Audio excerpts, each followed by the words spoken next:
Les pyramides d'Égypte fascinent le monde depuis des siècles. Ces structures colossales témoignent de l'ingéniosité et des prouesses architecturales des anciens Égyptiens.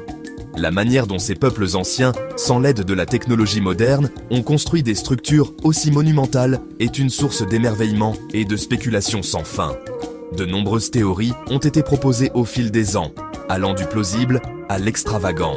De l'intervention extraterrestre aux civilisations perdues, l'imagination n'a pas de limite lorsqu'il s'agit d'expliquer les pyramides.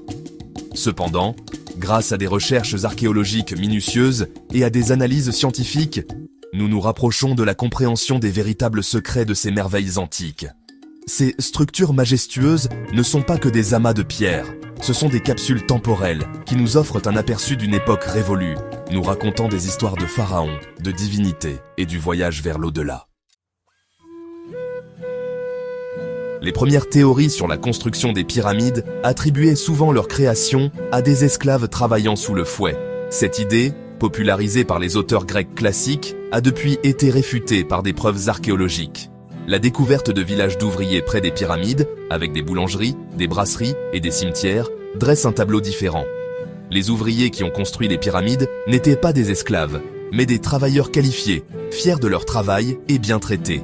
Ces découvertes suggèrent une main-d'œuvre hautement organisée, dotée de compétences spécialisées, capable de planifier et d'exécuter un projet d'une telle envergure.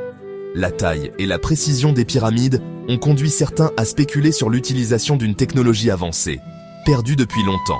Cependant, les preuves suggèrent que les anciens Égyptiens ont accompli cet exploit grâce à leur ingéniosité, leur travail acharné et une profonde compréhension des mathématiques et de l'astronomie. La construction des pyramides a nécessité une quantité incroyable de matières premières, principalement de la pierre et du granit. Le noyau des pyramides était construit avec d'énormes blocs de calcaire, extraits de carrières voisines. Le calcaire blanc plus fin utilisé pour le revêtement extérieur était transporté de Toura, situé de l'autre côté du Nil. Le granit, utilisé pour certaines chambres et statues, provenait de carrières lointaines à Assouan. La logistique d'extraction, de transport et d'assemblage de ces matériaux était une tâche monumentale en soi. Les anciens Égyptiens utilisaient une combinaison de main-d'œuvre, de rampes, de leviers, de rouleaux et de bateaux pour déplacer et placer les énormes blocs de pierre avec une précision étonnante. Le Nil a joué un rôle crucial dans le transport des lourdes pierres, en particulier pendant la crue annuelle, lorsque le niveau de l'eau montait, facilitant le transport des blocs par flottaison plus près des chantiers de construction. La construction des pyramides était une entreprise nationale, nécessitant le travail de dizaines de milliers d'ouvriers qualifiés pendant de nombreuses années. Ces travailleurs n'étaient pas des esclaves, mais des Égyptiens ordinaires, qui étaient obligés de consacrer un certain nombre de jours de travail par an à des projets de travaux publics comme les pyramides.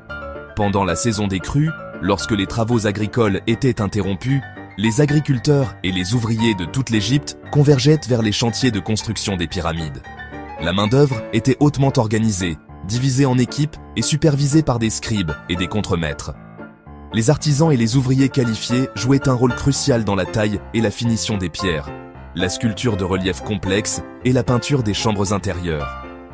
Les surfaces lisses et polies du revêtement extérieur des pyramides, aujourd'hui disparues en grande partie, témoignent de l'habileté et du talent artistique de ces artisans d'autrefois.